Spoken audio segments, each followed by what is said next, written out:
አንድ ነገር በህይወታችሁ ማወቅ ያለባችሁ እግዚአብሔር የወደደውን ይፈትናል።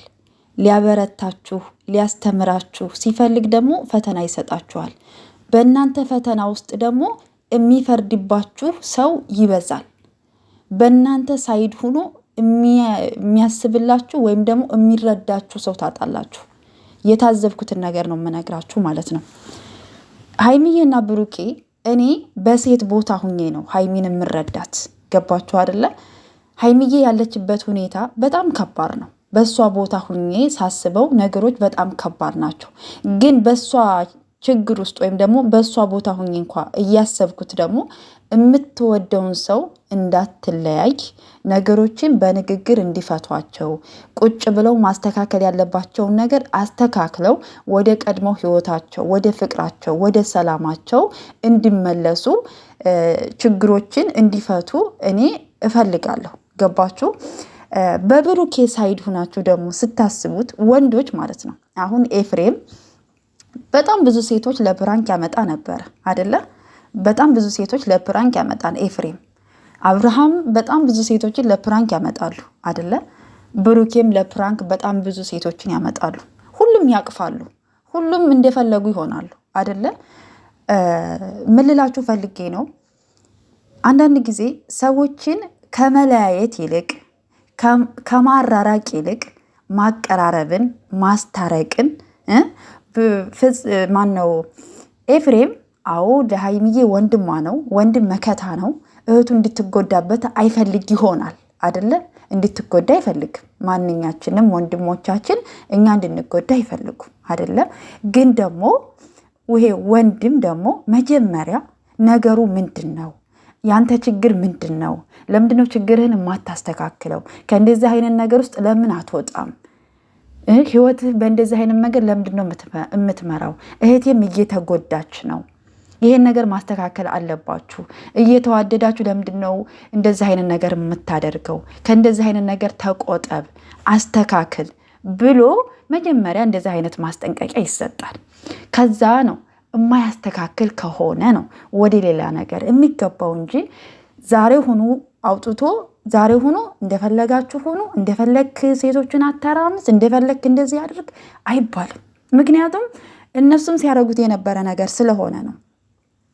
ለምንድን ነው ማለት ሰዎችን አንዳንድ ጊዜ መረዳት አለብን በተለያየ መንገድ። በቃ ወደ ሰላማቸው ወደ ቀድሞ ህይወታቸው እንዲመለሱ እኛ ማገዝ አለብን ብዬ ስለማስብ ነው። በነገራችን ላይ ኦኬ ብሩኬ ጥፋት አጥፍቷል። አዎ ጥፋት አጥፍቷል። ጥፋቱን ደግሞ ነግሮ ማስተካከል ደግሞ ይቻላል። የማያስተካክልበት ነገር የለም። ሀይሚዬ ደግሞ በቃ ለአንድ እንትን ሰተሹ የኔ እናት ተረዲተሹ። ምክንያቱም በጣም ብዙ ነገር የሆነልሽ ልጅ ነው። እንደሱም የሆንልሽም ሰውም አታገኝም። እውነቱን ስነግራችሁ እኔ ብሩኬ ሀይሚ ለብሩኬ እንደነሱ የሚተሳሰብ ሰው ያለ አይመስለኝም። ይቅርታ አድርጉልኝ።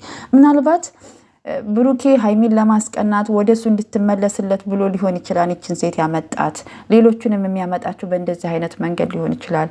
ግን ሌሎቹ ደግሞ ይቀየሩበታል። እሱ ችግሩ ይቀየሩበታል።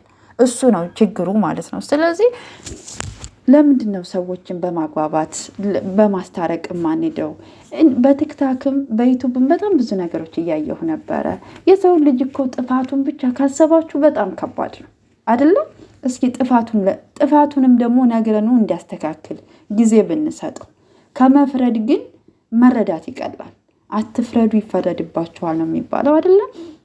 ሁላችንም አሁን በሰው ሀገር ላይ ነን ያለ ነው። የምትፈርዱ ሰዎች በነገራችን ላይ ሰው ሀገር ላይ ናችሁ ያላችሁት። አሁን በዚህ ሀገር ላይ ምን እየተፈጠረ እንደሆነ ታውቃላችሁ። ዛሬ የት እንድንሆን ነገ ወዴት እንደምንሆን አናውቅም። ስለዚህ ዝም ብላችሁ የሰው ህይወትንም አትበጥብጡ። በሰው ህይወት ውስጥ ጣልቃ ገብታችሁ እናንተ ፈራጅ እናንተ ትክክል አትሆኑ።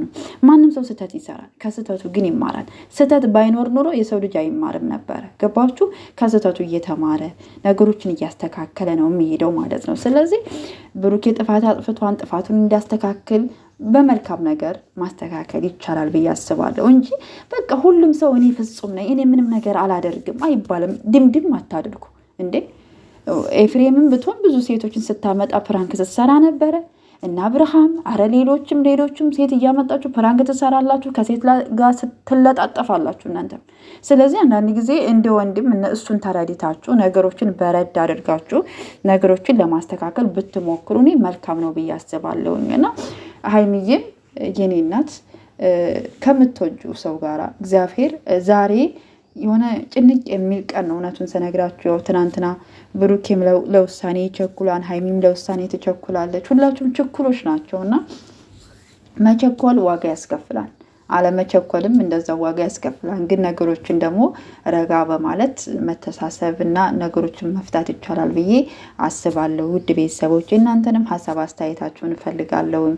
እኔ በጣም ብዙ ነገር ስለታዘብኩኝ ነው። እዚህ ሶሻል ሚዲያ ላይ ሁሉም ሰው ትክክል ነው። በቃ እኔ ትክክል ነኝ፣ ብሩኬ እንደዚህ ነው፣ ሀይሚ እንደዚህ ናት፣ ሀይሚን ታወርዳላችሁ፣ ብሩኬን ትሰቅላላችሁ፣ ብሩኬን ታወርዳላችሁ፣ ሀይሚን ትሰቅላላችሁ። እንደዛ አይደለም። በቃ ስትናገሩም እውነት ሁናችሁ ተናገሩ። በቃ በሀይሚም ሳይድ ሁናችሁ በብሩኬም ሳይድ ሁኑ። ብቻ ግን ስትናገሩ በቃ ሚዛናዊ ሁኑ ከቻላችሁ ማለት ነው። በቃ እከሌ የሚያጥፋ ከጥፋቱ ተምሮ ነገ ጥሩ ህይወት እንዲኖር ቢያንስ እናንተ ምክንያት ሁኑ። በቃ አግዙ። በመልካም ነገር በማስተካከል ሀሳብ በመስጠት ችግሮችን በመፍታት ምናምን በቃ መልካም ነገር አድርጉ። በቃ አሁን ላይ ጾም ነው፣ የጾም ሰዓት ነው። እግዚአብሔር ሰዎችን እንድናለያይ አይፈቅድም አይደለም? እንድናለያይ አይፈቅድም አይደለም? በሰው ህይወት ውስጥ ጣልቃ ገብተንም እንድንፈርድም አይፈቅድም። ስለዚህ እባካችሁ ነገር አብርዱ። በቃ አትቀሳሰሩ። የሆነች ቃላት ከተናገረ ብሩኬ እንደዚህ ነው፣ የሆነች ቃላት ሀይሚ ከተናገረች አንቺ እንደዚህ ነሽ፣ አንቺ ደረቅ እኝኝኝ ነው የምትይው፣ ብሩኬ አንተ እንደዚህ ነህ፣ አንተ እንዲህ ነህ አትበሉ። በቃ በእነሱ ቦታ ብትሆኑስ አስባችሁታ ምን እንደሚፈጠር? ስለዚህ ውድ ቤተሰቦች እናንተን በያላችሁ በሰላማችሁ ብዝት ይበል። ያው እንግዲህ ሶሻል ሚዲያ ላይ ማየታችን አይቀርም፣ እያንዳንዱ ቪዲዮ እናያለን አይደለም? ስለዚህ በምናየው ነገር ሁሉ ፈራጆች አንሆን። ነገሮችን በተቻለና አቅም በማስተዋል ብናደርጋቸው መልካም ነው ብዬ አስባለሁ። መልካም ጊዜ